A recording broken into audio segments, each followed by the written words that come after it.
What's going on, YouTubers, Mopar people? This is Mopar Man 1978 with another update video. I got most of the engine put back together. Just waiting for the motor mounts to show up that we ordered from O'Reilly's. They won't show up till tomorrow until 3:30 in the afternoon, like usual. Typical O'Reilly's. Anyway, and that's when I called it in this morning early, and they still couldn't get it in until 3 o'clock, 3:30 tomorrow morning, or tomorrow afternoon I meant, sorry. Anyway, get the motor mounts all bolted back up, get the motor dropped back down in the car, fill it with fluids, oil, that sort of thing, hook the hoses back up. Finally got the torque converter in, got it filled with fluid and installed and engaged, as you can see. Got to do a couple more little things on the wiring, check the wiring out, make sure everything's good on the wiring. We have one wire that's hanging down that I have no idea what it goes to. It's real flimsy, almost seems like it's a fusible link. I'll find out what that is. I got to install the new speedometer cable because the last one got fried from the long tube headers. This has got a well, let me show you. This has got a rally cluster dash in it. It's got the tick-tock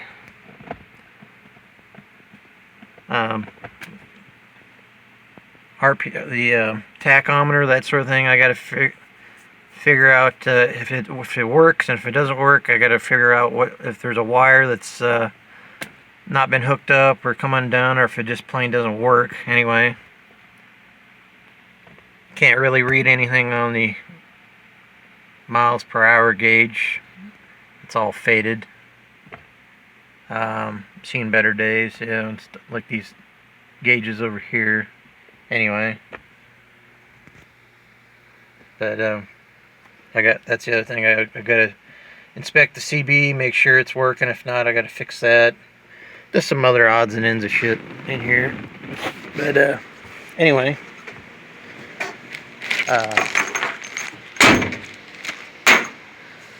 I got the pulleys all painted, waiting to be put on. New belts, all new belts. Shit like that. Hoses. We're still waiting on the owner to figure out when he's going to set up an appointment to get the exhaust done on the squad car. Other than that, it's ready to go. A few days back, I was called out on a video from the other fellow heathens over at Bad Tree Productions, mainly Blake. As far as my one that got away, I graduated in '97, and the last couple years I paid $300 for a 65 four-door Dart with a 170 slant 6 automatic on the column. Paid $300 for it off a kid. I went to Votech school. And he went to Branson, I went to Hollister, which is right across the lake from one another. He was a Mopar guy, and so was I. I was looking for a car. He said he had a car he wanted to get rid of, he wanted to sell, and I figured it was going to be a project car. Anyway, I said, what do you got? He says, I got this 65 Dart. It's an automatic. Got slant 6 in it. I was like, oh, really? I was like, okay, but yeah, how much? He goes,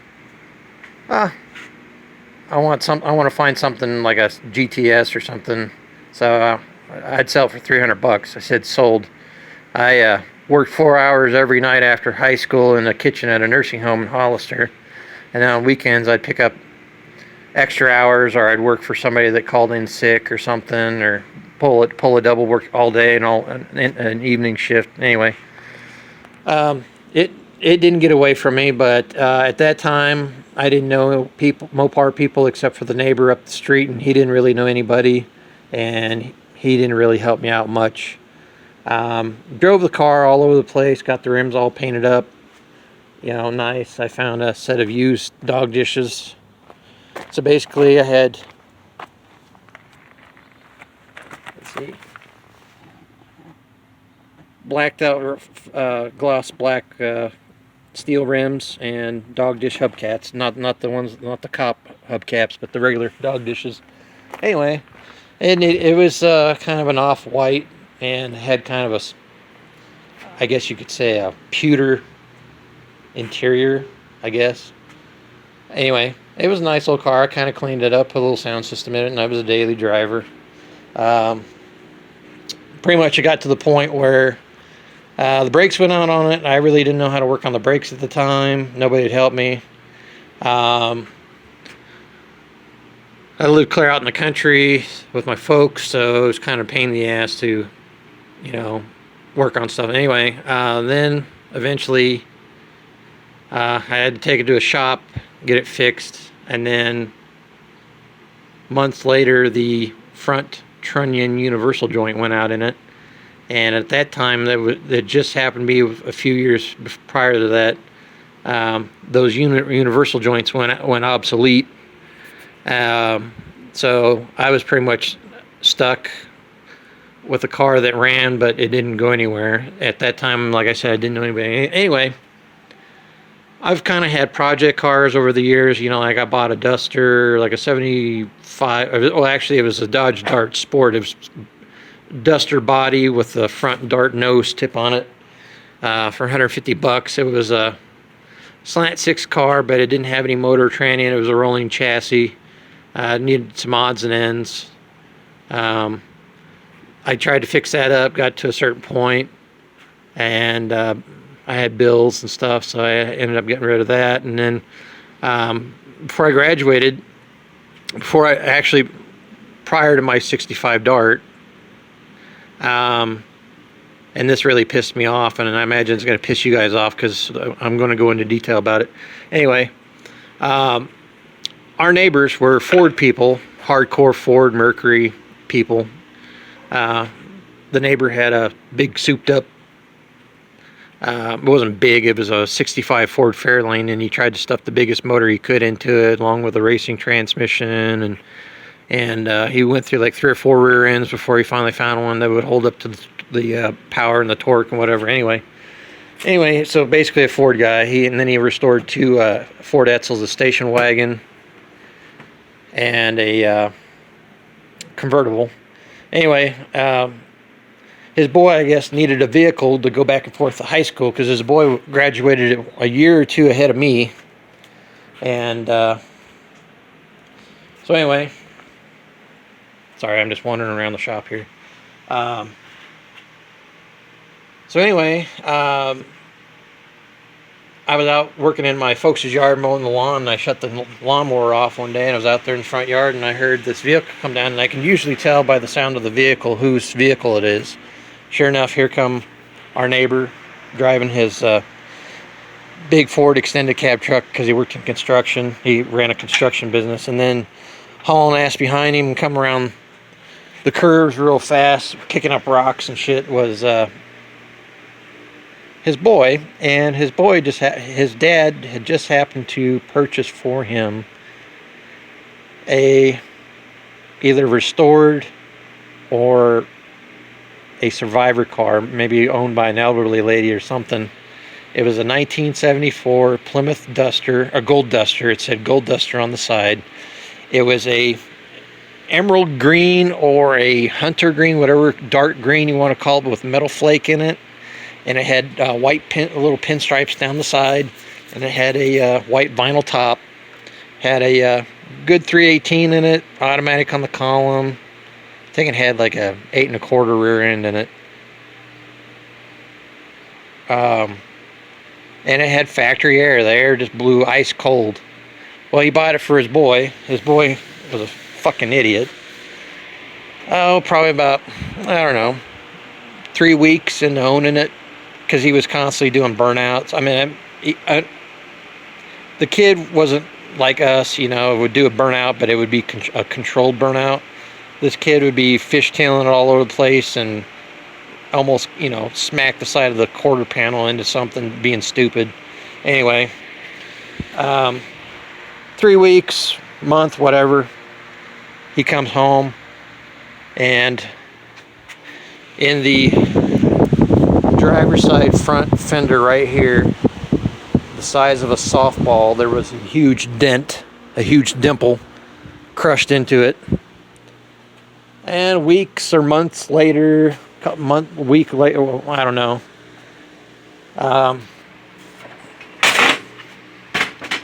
At some point, he pulled out in front of somebody, I think, or he was doing a burnout fishtail, and it got away from him.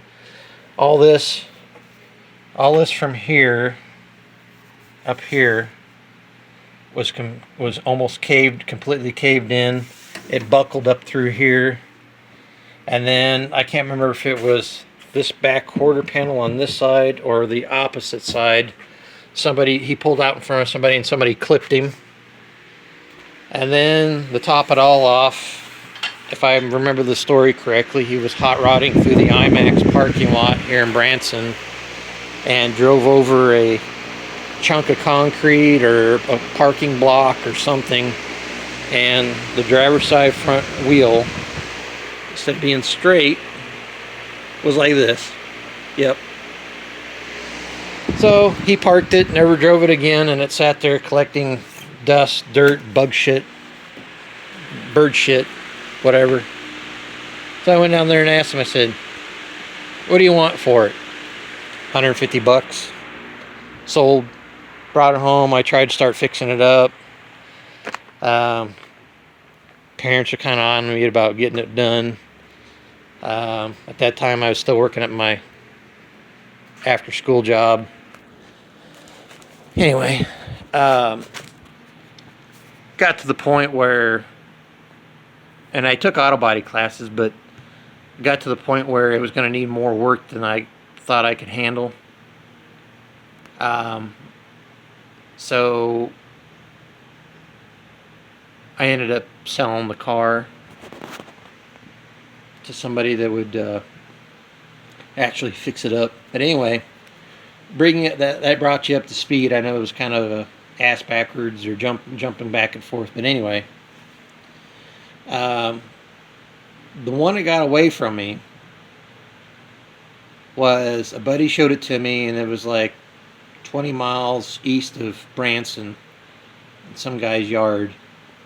It was a 1968 or 69 Dodge Charger, 318 car. It needed interior, it needed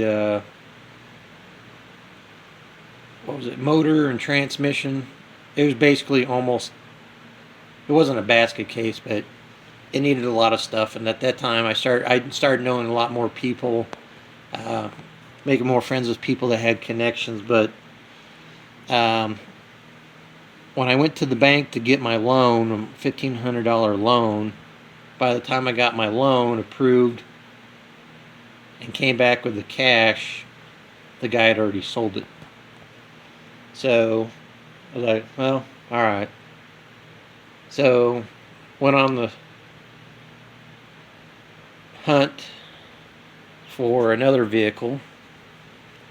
And I went about 40 miles east of Branson, clear out in a little town or sub area called Kissy Mills. There used to be an actual mill alongside the river over there that was powered by the river. But anyway, amongst all the people who lived out there in the countryside, there was one guy that they told me to go visit. They had a bunch of different cars, and I found I would guess it was kind of a rare car. It was a 1976 Plymouth Volare Premier, 2-door. Almost looked identical to a Duster. Had a factory crank sunroof, and I don't know why they call them moonroofs now. Nobody wants to look at a moon when they're going down the road. Anyway, but it had power steering, power brakes, front and rear defroster. Did have air conditioning, but somebody tore the air conditioning stuff out of it. slapstick 3-speed automatic on the floor, 318 car 2-barrel, and 8 1/4 rear end. And I fixed it up. I drove that around for many years, had it in car shows, car cruises. Then eventually the motor blew up, and I couldn't find a motor at the time, so I ended up selling the car. And then I got a pickup, an 85 Dodge pickup that was kind of a beat up construction truck for a while, and I drove that until the motor and the transmission went out. Sold it for $300. But then I come across the people I met at the car show. That's when I started making more connections and meeting people and getting people to help me out, making friends. When I had the Volare, that's a couple that I knew had a 65 Dart 2-door post car that was originally Robin's Egg Blue, but it had some rusted out spots on the body. And so it was, like I said, it was Robin's Egg Blue, and then somebody tried to cover over the rust spots around the bottom of the quarter panels and whatnot with red oxide primer and gray primer. So it was almost like a calico cat, but blue cat, kind of thing. So I was like, screw this. When I bought the car for $1,500,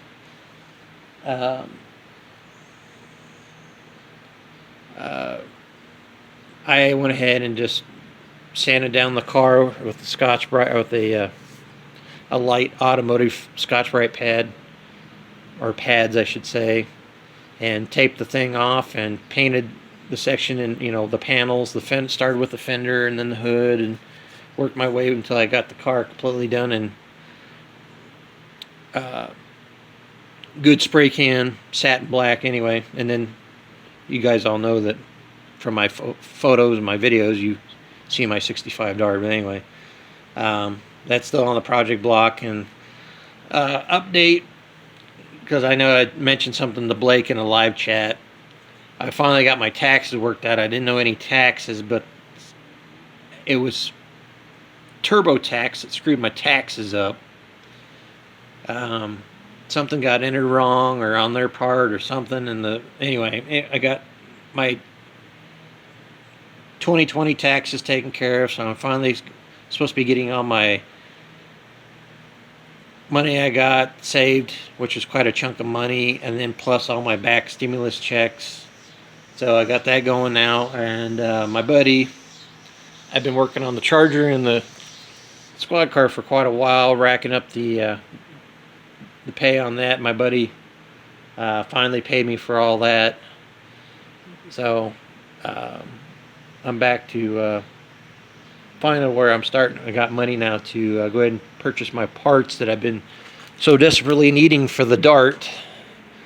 And I still got to pay for the transmission to be redone in my truck, so I'll have enough money to do that, and money to take care of the parts I need for the Darts, for like the headers, the aftermarket motor mounts, the stuff I need for the rear end, the super stock leaf springs, the Dr. Diff 8 3/4 axle shafts with the bigger bolt pattern and the green bearings and all that shit. So I can finally get all that put together and get my car rolling. So never hurts to say a prayer, because remember, if you say a prayer, and I usually don't get religious on people, but God is there, Jesus. If you've done all your thing, you made an effort, and you failed, and you can't get what you need, say a little prayer. God does help out those. I believe that God doesn't have a problem with people asking for help, as long as you've made an effort to try to do your part. And He may not be on your watch time, but you have to be on His time. And I've needed things before, thought I wasn't going to make it, say a prayer. Before I knew it, hey, somebody goes, hey, I know you. Somebody told me that you mow lawns. You want to mow my lawn? I'll pay you $50. I was like, sure, So, like I said, say a prayer. He answers prayers. There's power in prayer. Power in a group prayer. More power in a group prayer. And eventually, if he feels that you seriously need it, he'll give it to you. So anyway, that's enough of my. I know a lot of people don't want to hear religion, but anyway, or really politics right now. But anyway, yeah. So that's pretty much my story over the years of project cars, vehicles I've had. The one that got away was the Charger, because if I would have got the Charger, I would have done it up just like that. Generally, I've been watching that show since I was like 5. I was born in 78, so you can kind of guess how long I've been wanting this car real bad, and how ironic that I don't have the General Lee, but I get to work on the General Lees and the squad cars that I've seen all these years in the TV shows. So it's pretty cool being the unofficial mechanic of the Dukes of Hazzard, here in Branson. The unofficial, what do you call it? What was his name? Cooter. I'm I guess you could say the Cooter of Branson. The automotive repair guy. For as far as the General Lees and the squad cars concerned, and Mopars. But anyway, I know I've rambled on long enough. According to my video, it says 21.50 some seconds so far. So anyway, hope you guys enjoyed the video. If you have any questions, feel free to ask concerning what I've described in the video about the car that got away, or the project cars I've had, or anything to do with stuff I work on. Like, subscribe, whatever, do or don't. Tell people about my channel.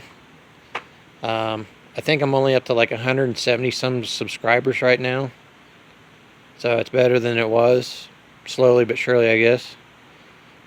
Anyway, hope you enjoyed this video.